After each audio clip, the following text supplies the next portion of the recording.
হঠাৎ বিশ্বনবী দেখলেন আকাশের সূর্যের আলো ক্ষীণ হতে শুরু করেছে, কমতে শুরু করেছে। তিনি খেয়াল করে দেখলেন এর কারণ সাইয়েদনা জিব্রাইল বিশাল ফেরেশতাদের বহন নিয়ে পৃথিবীতে নেমে আসছেন। পড়েন সুবহানাল্লাহ। এসে বললেন, ইয়া রাসূলুল্লাহ, আমি 1,40,000 ফেরেশতা নিয়ে নেমে এসেছি। আপনি কি জানেন না, ঠিক একটু আগে মদিনাতে আপনার এক প্রিয় সাহাবা, তার নাম হচ্ছে মুআবিয়া ইবনে মুআবিয়া আল মুজানি, একটু আগে শেষ নিঃশ্বাস ত্যাগ করেছে। বিশ্বনবী তো অবাক, ঘটনা কি? কোন সাহাবীর গায়বানা জানা যায় তো ফেরেশতা নামে না আকাশের উপর থেকে।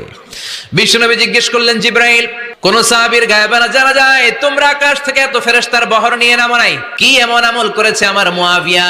কি এমন ভালো গুণ ছিল, ভালো আমল ছিল, যার কারণে আরশের উপরে তার এত সম্মান? আপনার এই প্রিয় সাহাবী হাঁটতে বসতে চলতে ফিরিতে সব সময় পড়তো কুল হুয়াল্লাহু আহাদ আল্লাহুস সামাদ লাম ইয়ালিদ ওয়া লাম ইউলাদ ওয়া লাম ইয়াকুল লাহু কুফুয়ান আহাদ। পড়েন আল্লাহু আকবার।